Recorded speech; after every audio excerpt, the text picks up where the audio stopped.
Ce jour-là, lorsque Nelson Mandela posa pour la première fois le pied sur le sol mozambicain, Graça Machel se dit silencieusement qu'elle voulait être présente. Des années plus tard, à 79 ans, elle permit enfin au monde d'entendre son histoire, non pas comme la veuve d'une icône mondiale, mais comme la femme qui se tenait à ses côtés, voyait sa fragilité et comprenait l'homme derrière le mythe. Pendant des décennies, elle resta silencieuse, observant le monde vénérer Mandela le légendaire. Mais aujourd'hui, Graça brise ce silence, levant le voile sur un mariage qui en surprit beaucoup, supporta les doutes et révéla finalement des vérités longtemps murmurées, mais jamais confirmées. Quand deux titans se sont rencontrés. La rencontre entre Nelson Mandela et Graça Machel n'était jamais destinée à être le début d'une histoire d'amour. Au milieu des années 1990, tous deux étaient déjà des vétérans des combats de l'histoire. Mandela avait déjà quitté ses fonctions après un seul mandat en tant que premier président noir d'Afrique du Sud. Il était admiré dans le monde entier, salué comme un symbole de résilience après 27 années passées en prison. Graça Machel, quant à elle, était déjà une dirigeante redoutable à part entière. Née Graça Simbine dans le Mozambique rural en 1945, elle grandit orpheline après la mort de son père, quelques semaines avant sa naissance. Elle s'était frayé un chemin à travers les écoles missionnaires, avait obtenu une bourse pour Lisbonne, puis était rentrée dans son pays natal pour rejoindre la lutte du Frélimo pour l'indépendance. En 1975, à seulement 30 ans, elle devint la première ministre de l'Éducation et de la Culture du Mozambique. Elle était aussi la veuve de Samora Machel, premier président du Mozambique, dont la vie s'était tragiquement terminée dans un crash aérien en 1986. Lorsque Mandela et Graça se rencontrèrent pour la première fois lors d'une conférence sur la paix et la réconciliation, la connexion fut discrète, presque imperceptible. Il n'y eut pas d'étincelle romantique, pas de démonstration publique. C'était plutôt une reconnaissance mutuelle. Tous deux avaient mené des vies marquées par le sacrifice, l'exil et une perte insoutenable. Ils parlèrent des droits des enfants, des espoirs fragiles de l'Afrique australe, de l'éducation comme fondement de la liberté. Pourtant, sous cette conversation formelle, il existait un courant plus profond. Deux âmes qui connaissaient le prix du leadership, qui comprenaient le deuil d'une manière que peu pouvaient imaginer. Pendant des mois, ils restèrent en contact discrètement. Des lettres furent échangées, des dîners partagés, mais toujours loin des regards de la presse. Lorsque les rumeurs de leur relation commencèrent à circuler, le monde fut pris par surprise. Mandela avait presque 80 ans, un homme vénéré comme le sage de l'Afrique. Graça était plus jeune de 27 ans, toujours respectée comme femme politique et humanitaire. Pour beaucoup, leur union paraissait improbable. Pour d'autres, elle éveillait la suspicion. Était-ce un amour véritable? Ou bien la convenance de deux figures publiques habituées aux projecteurs? Les critiques ne les ébranlèrent pas. Mandela, après des décennies d'examens incessants, connaissait le prix de l'opinion publique. Et Graça, longtemps définie par ses mariages avec des hommes puissants, refusa de laisser les commérages dicter ses choix. Leur lien s'approfondit, non pas sous les feux des projecteurs, mais dans la tranquillité du quotidien. Mandela trouva en Graça une partenaire qui lui offrait stabilité, intelligence et tendresse dans le crépuscule de sa vie. Elle découvrit en lui un homme qui, malgré son envergure mondiale, la traitait comme son égal. Le 18 juillet 1998, le jour où Mandela fêta ses 80 ans, il lui demanda de l'épouser.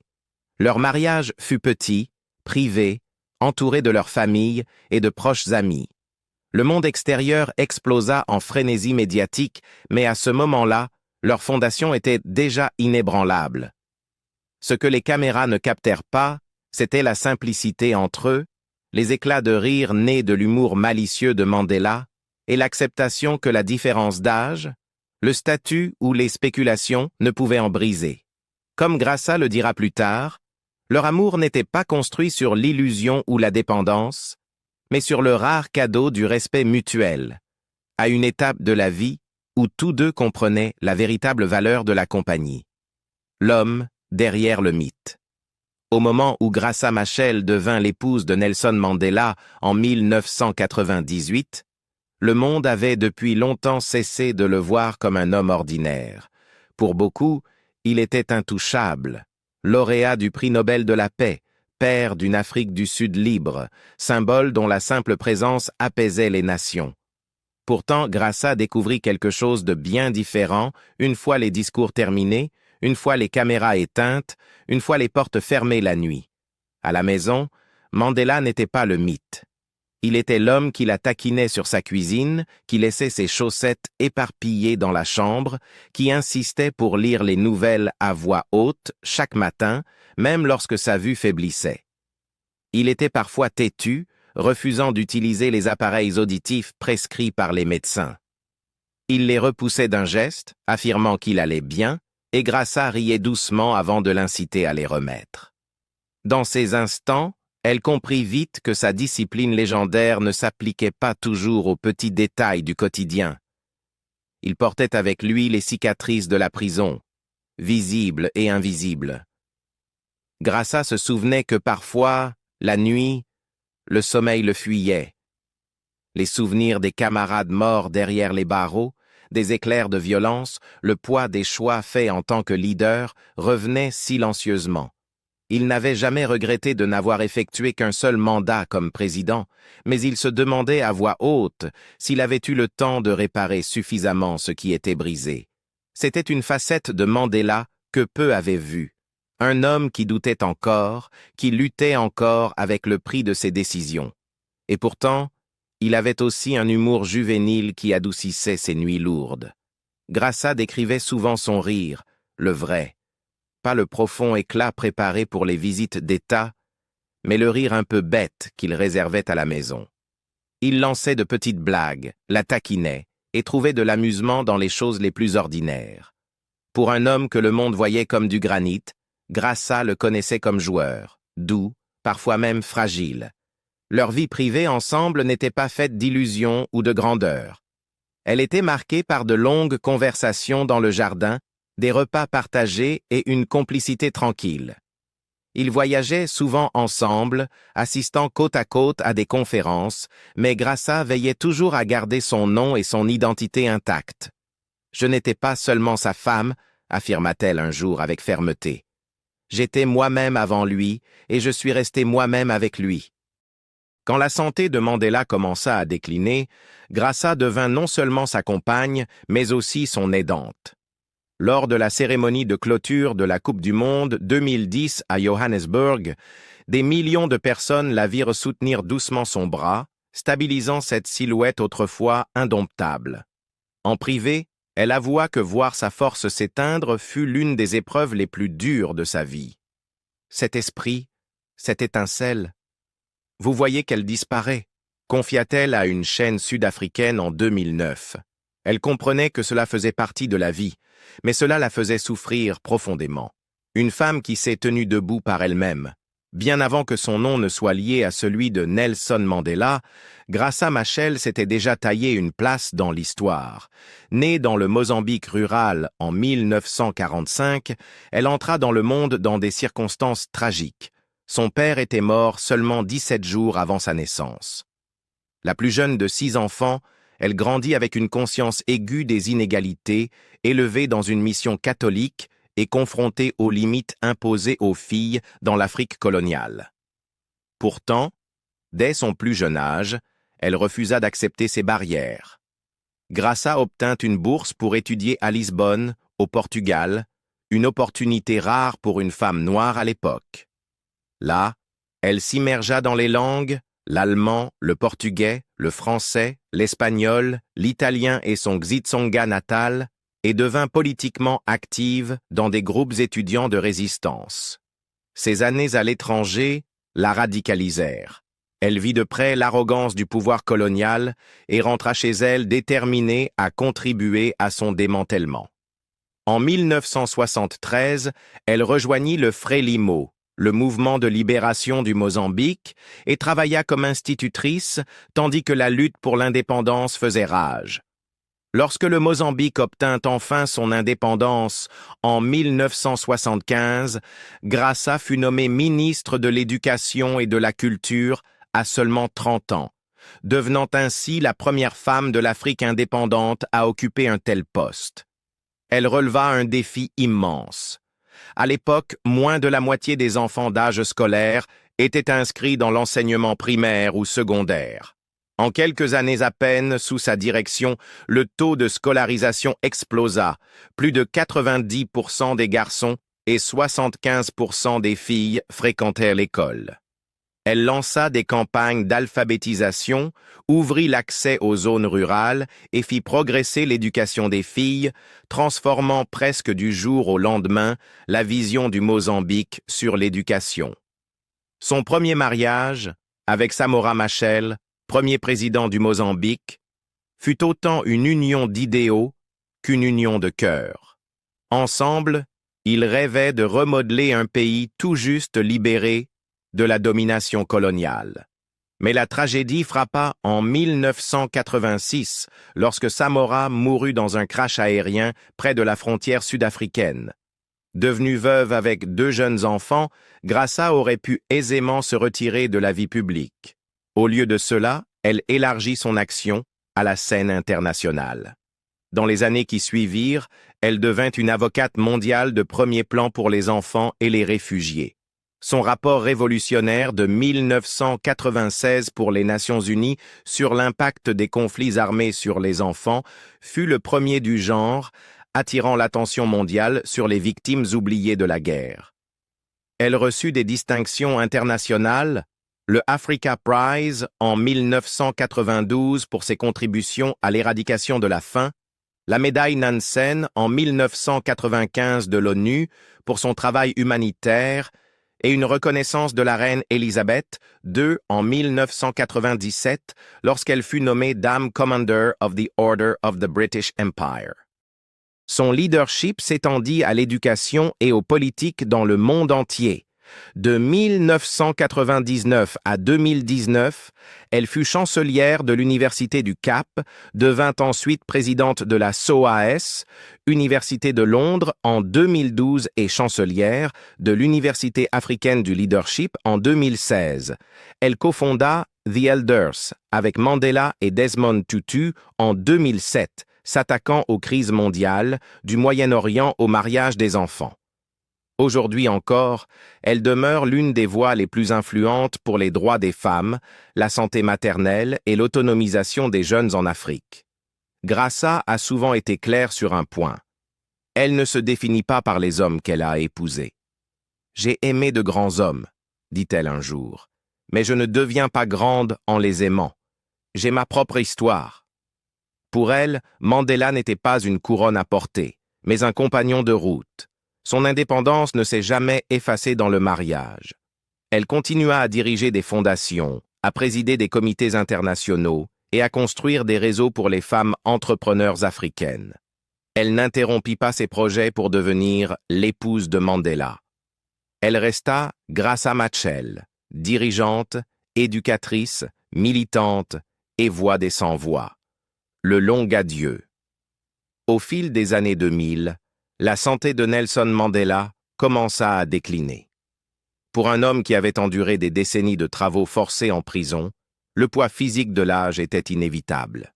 Graça Machel, qui l'avait autrefois vu marcher avec assurance sur les scènes mondiales, se tenait désormais à ses côtés, tandis que son corps le trahissait peu à peu.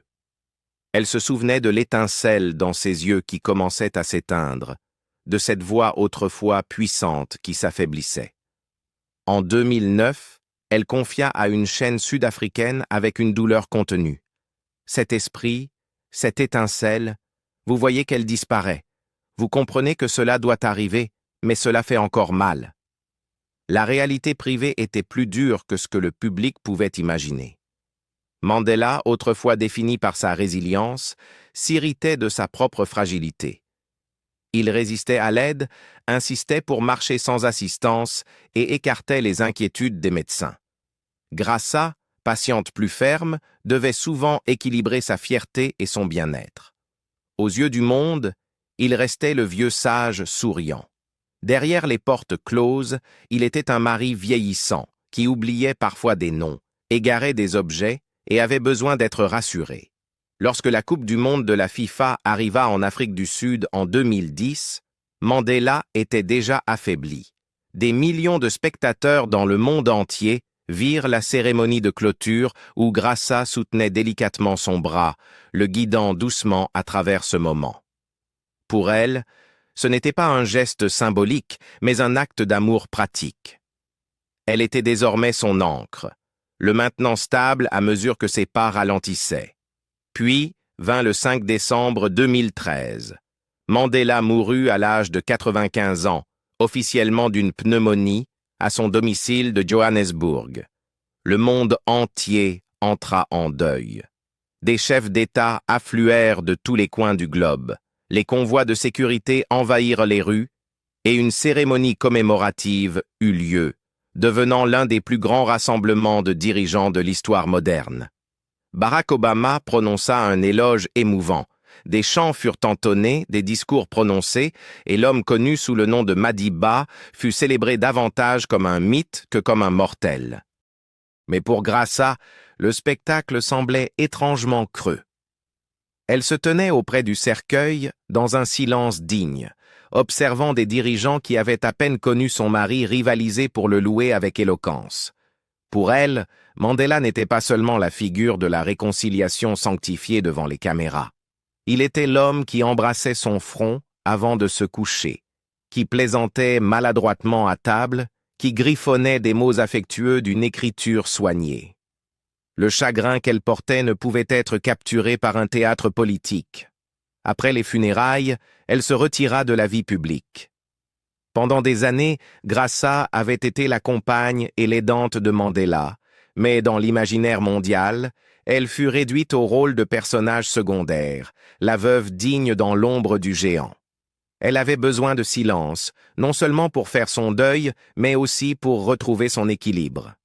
Elle parla rarement de Mandela durant ses premiers mois, laissant au monde le temps de pleurer pendant qu'elle affrontait le vide de sa maison. Il fallut des années avant qu'elle ne s'autorise à parler ouvertement. Et quand elle le fit, ce ne fut pas pour démanteler l'héritage de Mandela, mais pour rectifier le récit. Nelson n'était pas parfait, admit-elle dans l'une de ses premières interviews franches. Il était bon, profondément bon, mais il luttait comme tout le monde, avec son tempérament, avec la culpabilité du temps perdu avec ses enfants, avec le fardeau de devoir toujours être meilleur que les autres. Ces mots ne le diminuaient pas. Ils l'humanisaient. Pour Graça, séparer le mythe de l'homme n'était pas une trahison, c'était de l'amour. Elle voulait que le monde se souvienne de lui non pas comme d'une statue de bronze, mais comme d'un mari qui trébuchait, qui doutait, qui vieillissait et qui, malgré tout, choisissait chaque jour la bonté, au-delà de l'ombre. Dans les années qui suivirent la mort de Mandela, Graça Machel porta un fardeau que peu pouvaient imaginer. Elle avait été mariée à 2 présidents, tous 2 devenus des figures majeures de l'histoire de l'Afrique. Le monde la présentait souvent comme la seule femme à avoir été première dame de 2 nations différentes, le Mozambique et l'Afrique du Sud. Pourtant, Graça refusa cette définition. Elle parla avec une fermeté tranquille. « J'ai aimé de grands hommes, mais je ne deviens pas grand dans les aimants. J'ai ma propre histoire. » Sa décision de finalement rompre le silence n'était pas motivée par un besoin de reconnaissance, mais par le désir de corriger le déséquilibre dans la manière dont Mandela était rappelé. Elle craignait que le mythe de Mandela n'éclipse peu à peu l'homme lui-même. Statues, noms de rues et discours le dépeignaient comme parfait, presque saint. Pour Graça, c'était dangereux. Si le monde croyait que le changement était uniquement l'œuvre des saints, alors les gens ordinaires cesseraient de croire en leur propre pouvoir de faire la différence. Elle voulait restaurer l'humanité de Mandela, montrer qu'il avait des défauts, des doutes et des peurs, et que sa grandeur ne venait pas de la perfection, mais de la persistance. Les réflexions de Graça devinrent une forme d'activisme en soi. Elle rappela au public que Mandela pouvait être impatient, qu'il luttait avec la culpabilité du temps perdu avec ses enfants, qu'il avait parfois le sentiment de ne pas avoir assez fait pour son pays. Ce n'étaient pas des critiques, mais des précisions. Il ne pouvait jamais être totalement à moi, admit-elle. Il appartenait au peuple. C'était le mariage que j'avais accepté, non seulement avec lui, mais avec sa mission. Sa voix ne portait aucune amertume, seulement de la sagesse. Elle comprenait que le véritable amour ne réside pas dans la possession, mais dans le partenariat. En même temps, elle était déterminée à retrouver sa propre voix. Trop souvent, les journalistes la présentaient uniquement à travers le prisme de son veuvage. Graça répondit à ce récit en poursuivant son travail mondial. À travers le Graça Machel Trust, elle bâtit des réseaux pour les femmes entrepreneurs africaines, milita pour la santé maternelle et infantile et encadra une nouvelle génération d'activistes. Elle parla avec passion de l'égalité des sexes, exhortant à ce que les femmes africaines soient vues non pas comme des soutiens symboliques, mais comme des leaders à part entière. Les femmes ne sont pas seulement des réceptacles de grandeur, déclara-t-elle à Kigali lors d'un discours inaugural. Nous sommes aussi des faiseuses d'histoire. Son activisme s'étendit également à de nouveaux domaines urgents. Alors que le changement climatique menaçait les économies fragiles de l'Afrique, elle appela à inclure la voix des jeunes dans les débats politiques, avertissant que les programmes d'aide traditionnels risquaient d'être détournés de l'éducation et de la santé vers des efforts d'adaptation. Elle se tenait sur les scènes mondiales non pas comme la veuve de Mandela, mais comme Graça Machel, la femme d'État qui avait autrefois transformé le système éducatif du Mozambique, l'humanitaire, qui rédigea le rapport révolutionnaire de l'ONU sur les enfants dans les conflits armés, la chancelière qui guida des universités à travers les continents, son propre héritage. À mesure que Graça Machel avançait dans la fin de sa soixantaine, elle commença à réfléchir ouvertement à ce que signifiait avoir vécu sa vie aux côtés de géants tout en gardant sa propre identité. En 2017, lorsqu'elle fut élue membre honoraire de la British Academy, il était clair que le monde ne la voyait plus seulement comme l'épouse de Mandela. Elle était de plus en plus reconnue comme l'une des voix les plus durables de l'Afrique en matière d'éducation, d'humanitarisme et de leadership féminin. Pourtant, elle ne laissa jamais les honneurs la détourner du cœur de sa mission. Elle insistait sur le fait que les titres et les médailles n'étaient au mieux que symboliques. Ce qui comptait, affirmait-elle, c'était de savoir si les gens ordinaires, surtout les femmes et les enfants, ressentaient l'impact de son travail. Son Graça Machel Trust devint son instrument pour réaliser cette vision. À travers lui, elle créa des plateformes pour les femmes entrepreneurs à travers l'Afrique, lutta contre le mariage des enfants et fit la promotion de la santé maternelle. Elle continua à encadrer de jeunes activistes, leur rappelant souvent de ne pas reproduire son parcours, mais de créer le leur.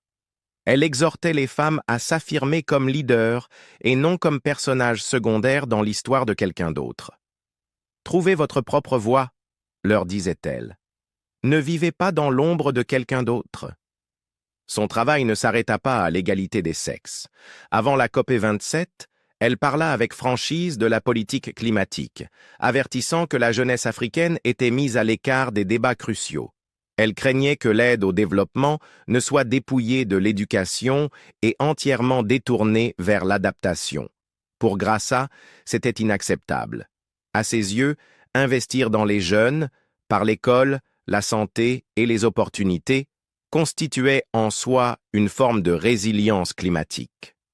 Dans chaque interview et chaque discours, elle ramenait la conversation à la dignité des Africains ordinaires, en particulier des femmes et des enfants, comme mesure du progrès. Et pourtant, même en avançant, la mémoire de Mandela restait une compagne silencieuse. Le 17 juillet 2018, elle monta sur scène lors de la Nelson Mandela Annual Lecture à Johannesburg, aux côtés du président sud-africain Cyril Ramaphosa et de l'ancien président américain Barack Obama, pour marquer ce qui aurait été le 100e anniversaire de Mandela. Près de 15 000 personnes remplirent le stade.